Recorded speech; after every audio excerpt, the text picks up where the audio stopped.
네, 반갑습니다, 구독자님들. 자, 오늘은 포스코홀딩스에 대해서 좀 얘기를 하려고 하는데, 일단 포스코홀딩스 주가를 보면 그 8월 5일에 그 서킷 브레이크 걸렸을 때 나왔었던 이 음봉 자체는 이제 거의 다 회복을 해가고 있습니다.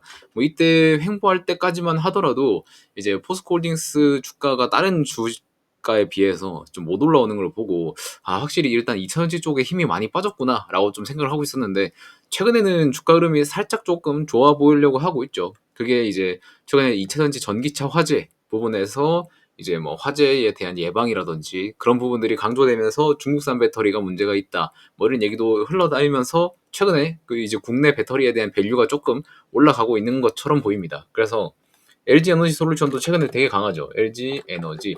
오늘도 고가 마감을 해주고 있어요. LG 에너지 솔루션은. 그렇기 때문에 2차 전지에 대한 뭐 그런 센티먼트적인 이런 시장의 기대감 같은 것들이 뭐 예전보다는 좀 개선되고 있다라고 좀 보이고는 있습니다. 그런데 일단은 우리가 중요한 거는 포스코 홀딩스에 대한 부분이겠죠.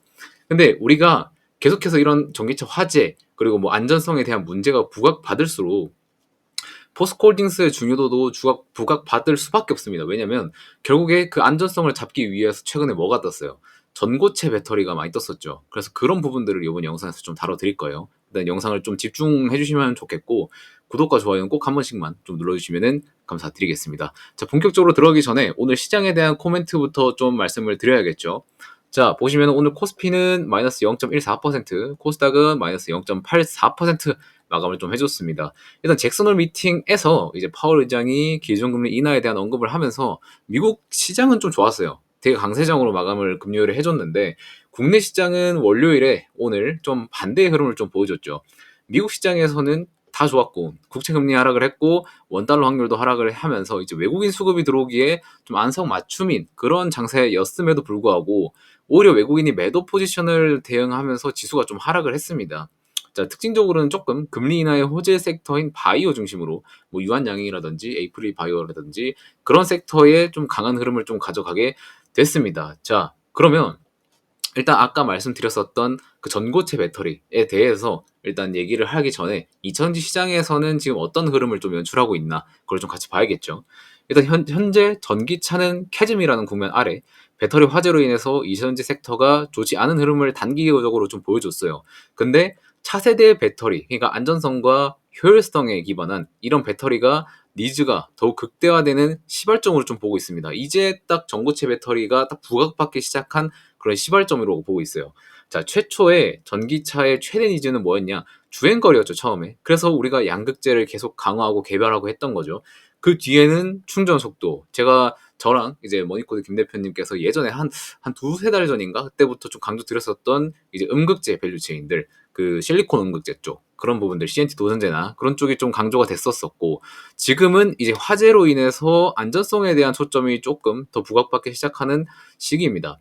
그래서 리튬 이온 배터리 같은 경우에는 이제 에너지 밀도가 높잖아요. 그래서 효율성 극대화가 좀 가능한 부분이지만 이제 그 중간에 이제 전해 액체니까 이 덴드라이트 현상으로 인해서 좀 리스크가 있다는 게 최근에 좀 부각을 받게 됐죠. 그리고 실제로 그것 때문에 배터리에서 화재가 쇼트가 났던 거고요.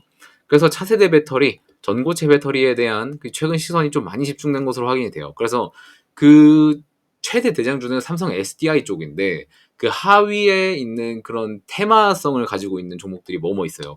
보시면은 한농화성, 그리고 레이크 머티리얼즈, 이수 스페셜티 케미칼 이런 종목이 이제 전고체 관련주예요. 그래서 보시면은 한농화성 같은 경우에는 저가 대비해서 86% 올랐고요. 레이크 머티리얼 같은 경우에는 30% 올랐고 이수 스페셜티 케미칼 같은 경우에는 70% 올랐습니다. 근데 이거는 오늘 가격 기준이고요. 그 고가로 기준으로 보면은 한농화성은 더 올랐고 레이크도 더 올랐고 이수 스페셜티 케미칼도 더 올랐습니다. 그래서 최근에 전고체가 되게 많이 부각받고 있다. 이 부분을 일단 좀 캐치하시면 좋을 것 같습니다. 자, 그래서 전고체는 왜 사용해야 되냐? 일단 첫 번째, 일단 전고체 배터리의 장점을 좀 살펴볼 건데, 일단 제일 최근에 부각받은 게 안전성 부분이죠. 온도 변화나 그런 증발, 이제 고체이기 때문에 액체 증발이 없죠. 그래서 그런 것들도 이제 외부 충격에 따른 누액 위험이 없습니다. 그리고 에너지 밀도가 훨씬 높아요. 그 고체 분말을 사용하기 때문에 밀도가 훨씬 높습니다. 그래서 냉각 그리고 안전 부자재를 줄일 수 있습니다. 또 배터리 팩의 에너지 밀도도 향상하는 데 좀 도움이 되죠. 그리고 출력 자체도 높아지죠. 충전 그리고 방전 이 고체 내에서 이제 이루어지기 때문에 리튬 이온이 바로 확산돼서 즉각적으로 반응을 합니다. 그래서 출력도 높아지고 외부 온도에 상관없는 안정적인 성능도 좀 부각받고 있죠. 액체 전해질을 사용하지 않기 때문에 이제 겨울에 저온이나 그런 높은 이온 전도도가 가능합니다. 우리가 이제 배터리를 쓰다 보면은 겨울에는 막 이제 배터리 방전이 빨리 되니까 배터리 수명이 일시적으로 좀 줄어드는 그런 모습을 보이는데 전고체로 가면은 그런 것들도 없어지는 그런 장점을 좀 보이고 있는 거죠. 그러면 전고체 상용화를 위해서 좀 거쳐야 될 관문은 뭐가 있냐? 일단 첫 번째 문제가 제일 큰 문제죠, 이게. 가격이 비싸요. 가격이 비싸기 때문에 상용화를 쉽게 못 시킨다는 겁니다. 그리고 핵심 원료가 이제 황화 리튬 그리고 오황화인 염화 리튬이 있는데 이 비율이 4대 4대 2 이 정도 돼요. 근데 원가 비율로 봤을 때는 여기에 들어가는 이 황화 리튬 가격이 60%를 차지하게 됩니다. 그래서 이 가격 절감에 대한 이슈는 황화 리튬 가격에서 깎여야 될 것으로 좀 보이고 있고요. 핵심은 황화 리튬 공급망 그리고 양산 체계가 빠르게 구축이 되는 것이 전고체의 그 경제성이에요. 경계성 아니에요. 경제성 확보와 상용화에 좀 유리한 부분이 있다. 근데 우리는 알고 있잖아요. 포스코홀딩스가 이 황화 리튬 공급 사업을 올해 5월부터 이제 본격적으로 시작을 하긴 했죠. 그래서 그 소재단에서는 아마 포스코홀딩스가 제일 원탑이 될 거라고 좀 보고 있습니다. 그래서 제일 중요한 건 뭐냐? 전고체 배터리 상용화 시기가 언제냐? 이게 제일 중요하겠죠. 일단 이미 일부 전지사, 배터리 회사, 그리고 완성차 업체들은 PP 라인을 좀 가동하기 시작을 했고요. 시험 생산 자체는 이제 내년부터 좀 들어갈 겁니다.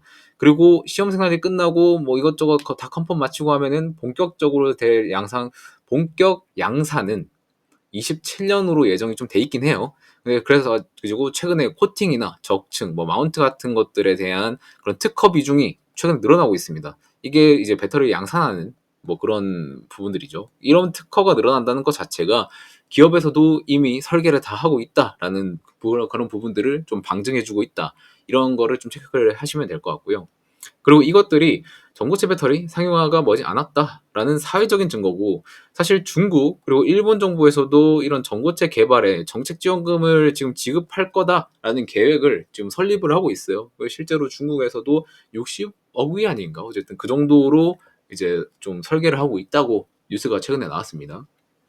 그래서 전고체 배터리의 수요 이게 제일 중요하죠. 결국에 우리가 제품을 팔 때는 수요와 공급이 필요하죠. 우리가 포스코홀딩스 맨날 공부하면서 들었었던 게 이 리튬에 대한 가격 부분.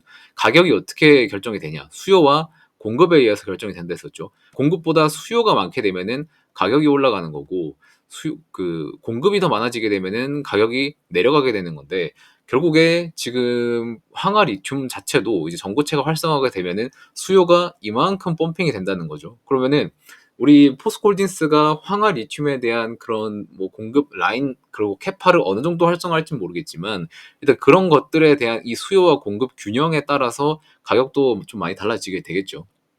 그래서 일단 포스코 같은 경우에는 연내 황화 리튬 파일럿 라인은 건설할 예정이고 삼성 SDI에 뒤지지 않게 전고체 배터리에 좀 진심을 보여주고 있는 좀 유일한 기업입니다. 그래서 결국에 새로운 제품이 나왔을 때 이미 시장을 선점하고 있는지에 대한 여부가 중요하겠죠. 이 전고체 배터리가 딱 시장에서 부각받고 와 이거는 무조건 해야 된다라고 했을 때 어느 기업이 제일 많은 캐파를 가지고 있고 공급사가 많은지 그런 것들에 대한 여부가 굉장히 중요해지게 될 겁니다. 그래서 배터리 전지사의 경우에는 삼성 SDI가 지금 선점을 하고 있고요. 배터리 소재사의 경우에는 포스코홀딩스가 선점을 하고 있다는 점.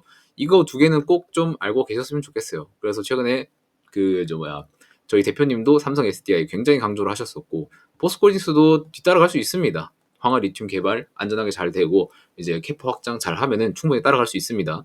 그래서 안정성과 효율 두 측면에서 전고체 배터리가 기존 배터리보다 압도적이므로 상용화 시에는 이런 시장 점유율이 대폭 올라갈 것으로 보이긴 해요. 일단 사람들의 니즈는 주행거리에서 안정성으로 옮겨갔기 때문에 그런 부분들이 충족이 된다면 충분히 전고체 배터리에 대한 그런 부분들도 니즈로 충분히 수요를 따라잡을 수 있다고 좀 보고 있습니다. 자, 그래서 주가적인 측면으로만 보면 사실 일단은 제일 중요한 거는 이 시장 때문에 하락했었던 봉을 빠르게 회복해 주는 게 제일 중요하고요. 수급적인 부분에서도 보면은 기관 수급은 최근에 뭐 잘 들어와 주고 있고, 외국인 수급도 들어왔다가 최근에 좀 빠졌고, 개인은 좀 많이 나가고 있는데, 사실 이런 대형주에서는 수급도 수급이지만 이런 일정한 수급이 잘 들어오냐가 문제예요. 개인들은 일정하게 매도를 하고 있는지, 외국인들은 일정하게 매수를 하고 있는지, 기관은 사팔사팔 하고 있는 건 아닌지, 이런 뭐 수급의 플로우가 중요하지. 그럼 당연히 규모도 중요하죠. 근데 플로우가 훨씬 더 중요하다. 꾸준히 매수를 하는 종목은 무엇이 있는지, 그리고 그런 종목이 내가 가지고 있는 종목인지, 그리고 나는 그런 종목을 보유하고 있는지, 그런 것들을 파악을 하셔야 된다라는 거를 좀 말씀을 드리고 싶어요. 그래서 수급을 여러분들이 보실 때는 일단 뭐 하루 이렇게 크게 들어왔다고 해서 막 와 드디어 가나? 아니면 뭐 이제 빠지나? 그렇게 판단하시지 말고, 사실 이런 수급의 연속성을 좀 보셨으면 좋겠습니다. 그래서 최근에 강조드렸었던 HD현대 중국 같은 경우에도 기관 수급은 5일 연속 나가고 있어요. 근데 외국인 수급은 4일 연속 들어오고 있죠. 이런 부분에서 이제 이런 수급 플로우가 일정한지 아닌지를 좀 파악을 해야 되고, 그리고 단기적으로 이제 기술적으로 좀 분석을 하면은 된다는 겁니다. 아시겠죠? 자, 그래서 일단은 제가 항상 말씀을 드린 게 뭐예요? 우리는 주식을 할 때 결국에 기업의 이익, 매출액과 영업이익이 결국에 주가의 방향을 결정한다고 말씀을 드리고 있죠. 그래서 실적이 탄탄한 종목들, 그리고 3분기에 실적으로 시장을 밀어버릴 수 있는 종목들을 꼭 컨택을 하라고 했습니다. 그래서 리포트에도 보시면은 CS 윈드, 그리고 브랜드엑스 코퍼레이션, 이렇게 두 개를 찝어드렸었고, 조선사에서도 찝어드렸는데, 일단 조선은 너무 많이 말했기 때문에 이 두 개만 가지고 좀 말씀을 드리면, 일단 CS 윈드 같은 경우에는 그 미국 해리스 부통령 같은 경우에도 이제 친환경 정책에 대한 부분을 좀 많이 밀고 있다 보니까 이제 실적 부분에서도 매우 좋은데, 정치 테마 쪽으로도 괜찮죠. 그리고 브랜드엑스 코퍼레이션 자체는 뭐 어떤 정책이 묻어 있다거나 아니면 뭐 어떤 테마가 묻어 있다거나 그런 건 절대 아니지만, 매출액 이익률 자체가 너무 좋죠. 그렇기 때문에 이 두 개에 대한 종목의 차트를 보시면, 자, CS 윈드부터 볼게요. CS 윈드 실적 나오고 나서 고가 부분 잘 유지하면서 위에서 박스권 만들면서 놀고 있죠. 그리고 브랜드 엑스 코퍼레이션, 오늘 시장이 조금 애매했음에도 지금 오늘 2%로 마감을 해주면서 지금 뭐 고가권은 살짝 깼긴 했지만 이런 박스권을 잘 만들면서 횡보를 하고 있습니다. 일단 실적이 베이스인 종목들은 대부분 이런 양상을 보여요. 한번 장대 항목 실적으로 장대 펌핑 나왔다가 밸류가 인정이 되기 때문에, 이 기업의 영업이익과 이윤이 인정이 되기 때문에 여기서 추가적으로 윗꼬리를 달고 쭉 내려온다거나 이런 양상은 보통 보이지 않습니다. 그래서 브랜드엑스 코퍼레이션도 장기간 이런 10,000원 위에서 횡보할 확률이 높고요. CS 윈드 같은 경우에도 얘 같은 경우에는 정책이 묻어있기 때문에 아마 그 해리스 부통에 대한 지지율이 왔다 갔다 하면서 변동성이 클 거예요, 얘는. 그래서 그런 부분들은 조금 잘 체크를 해주시면 될 것 같고, 그리고 제가 항상 말씀드렸었던 이 미친 실적주의 흐름, 제가 항상 이 그래프를 업데이트를 해요. 제가 여러분들한테 소개 드리는 날 기준으로 업데이트를 해드리는데, 제가 뭐라고 했습니까? 이 기업이 2분기 실적이 나왔을 때 매출액 자체는 직전 분기 대비 74.4%, 영업이익은 74% 정도 펌핑이 일어났죠. 근데 이날이었어요. 이날 시외에 이제 실적이 나오는 거였는데, 이날 이제 주가 반영이 됐었죠. 이렇게 미리 주가가 빠진 이유가 뭐냐? 시장에는 그게 있잖아요. 컨센서스. 시장 증권사에서 전망하는 매출 기준액이 있어요. 우리가 기대하는 그런 기준액들. 근데 이 기업이 지금 직전 분기보다 펌핑 이렇게 잘 나와줬음에도 시장 기대치가 여기였기 때문에 주가가 이런 실망 매물이 나온 거예요. 실제로는 직전 분기 매출이 이 정도고 기대감은 여기고 실제로는 이만큼 나왔는데, 이만큼을 못 채웠다고 해서 주가가 이렇게 빠진 겁니다. 이거는 말도 안 돼요. 여러분들이 이런 것들을 잘 캐치하고, 왜 매출은 잘 나왔는데 이만큼 떨어졌을까를 캐치를 하시면 솔직히 뭐 이런 부분에서 매수를 할 수 있는 겁니다. 그 김 대표님도 HLB 같은 경우에 왜 약물에 대한 문제가 없고 이런 제조 공정에 문제가 있을 때 여러분들이 이런 거는 담아 볼 만하다라고 말씀을 해주셨는지에 대해서 우리가 깊게 좀 생각을 해보면, 사실 이런 지표들 보고 컨센서스 보고 이런 거를 보면은 왜 우리는 밑에서 담아 볼 수 있는지에 대해서 조금 생각을 해볼 수 있다는 겁니다. 아시겠죠? 그리고 영업이익률 자체가 70%인 겁니다. 우리가 1,000억을 벌게 되면은 700억이 매출 그 영업이익인 거예요. 이런 기업은 잘 없습니다. 엔비디아도 60%대가 나오는데 이런 기업이 한국 국내 유가 거기에 상장이 돼 있다는 거는 엄청난 거예요. 그리고 ROE도 84%라고 분명히 말씀드렸죠. 그래서 이게 오늘 시세예요. 오늘 시세. 오늘 장 안 좋았잖아요. 여러분들이 체감하시기에도 장은 그렇게 좋지 않았습니다. 그런 장에서도 지금 이런 양봉을 뽑아낼 수 있다는 거. 그리고 수급 같은 경우에도 보시면은 제가 뭐 가격 같은 부분은 제가 공개적으로 말씀드리기가 어려워서 좀 지워놨고, 일자랑 이제 수급 이걸 따로 캡처해서 여러분들한테 가져왔어요. 자, 날짜 보시면은 7월 말부터 8월 말까지고요. 연기금은 딱 하루, 이때가 그거였어요. 그 실적 발표 시에서 한 그 다음날, 그때 조금 팔고 지금까지 계속 매수하고 있어요. 이때 매수한 것 해서 또 매수하고 있습니다. 연기금이 이만큼 계속 매수하고 있다는 거는, 일단 제가 말씀드렸죠. 수급의 일정을 보라고 분명 말씀드렸습니다. 그런 것들을 고려했을 때 지금 이 기업은 너무나도 건강한 기업이고, 기관계에서도 굉장히 좋게 보고 있다. 3분기 실적도 굉장히 좋게 보고 있고, 그리고 제가 이 기업을 다 분석했지 않습니까?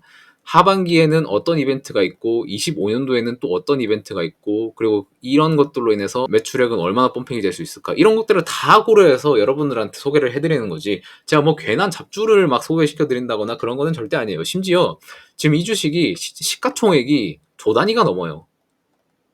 조가 넘는 시가총액을 여러분한테 소개해드리고 있는 거기 때문에 절대 잡주성 종목이 아니고요. 그리고 이런 변동폭이 좀 있긴 하지만 충분한 펀더멘탈이 여러분들한테 이제 소개가 되고 있기 때문에, 이런 부분들은 여러분들이 잘 체크하시고 좀 고민을 하셔야 된다, 이런 것들을 좀 말씀을 드리고 싶고요. 지금 시장에서 여러분들이 뭔가 새로운 종목을 컨택을 하고 싶어. 근데 나는 조금 더 안정적이고 3분기까지 끌고 가고 4분기 그리고 내년까지 좀 끌고 갈 만한 종목을 좀 찾고 싶다 하시는 분들은 이거 사십시오. 그냥 솔직히 뭐 시장에서 막 엄청 주목받는 테마의 그런 종목은 아니에요. 근데 주가 흐름은 너무 좋죠. 제가 말씀드렸잖아요. 브랜덱스 코퍼레이션 시장에서 주목받는 섹터입니까? 얘 옷 파는데요. 옷 파는데 잭시믹스라고 헬스 트레이닝복 파는 데예요. 레깅스 알죠? 레깅스 파는 데인데 주가는 저렇게 잘 가고 잘 버텨주고 있고, 결국에는 실적만 좋으면 이런 모습이 나오는 거예요. 실망 매물에 떨어졌지만 다시 올라오려고 하고 있죠. 이거 나중에 3분기 실적이나 뭔가 중요한 이벤트 생기잖아요. 그러면 이거 펌핑은 더 높게 나올 겁니다. 왜? 여기서 실망을 던졌는데 이거에 이벤트로 회복을 한다? 그러면 더 가지. 이거는 더 갈 수밖에 없는 종목이에요. 어떻게 보면은. 근데 일단 그런 이벤트가 언제, 어느 시점에 나오고, 그리고 언제로 좀 기대할 수 있는지, 이런 것들이 여러분들이 좀 잘 공부를 하고 체크를 해둬야겠죠. 그렇기 때문에 여러분들이 나는 조금 장기적으로 한번 모아가고 싶다 하시는 분들은 이거를 매수하시면 되고, 궁금하신 분들은 밑에 번호로 연락을 주시면은 제가 이거는 종목 코멘트랑 그리고 뭐 매수할 수 있는 가격 구간들, 그런 것들은 다 이제 무료로 찝어서 여러분한테 말씀을 드리겠습니다. 절대 잡주성 아니라고 했어요. 시가총액 조단입니다. 조단이고 영업이익률 70%고 ROE가 84%입니다. 여러분 이거 모르면은 이거 네이버에 한번 쳐보세요. 이거 딱 쳐보고 이게 왜 이 정도 수치가 엄청 놀라운 수치인지 여러분들이 딱 아실 수 있을 겁니다. 그거 보고 와, 나 이거 한번 매수해보고 싶다 하시는 분들은 그냥 밑에 번호로 연락을 주세요. 아시겠죠? 재차 강조드리지만 그 주가의 방향성은 실적이다. 그리고 꼭 좀 기억을 해두시고 매매를 좀 하셨으면 좋겠습니다. 자, 일단은 오늘도 영상을 좀 길게 찍어봤는데 여러분한테 좀 도움이 되셨으면 좋겠고요. 저는 다음 영상에서 또 만나 뵙도록 하겠습니다. 고맙습니다.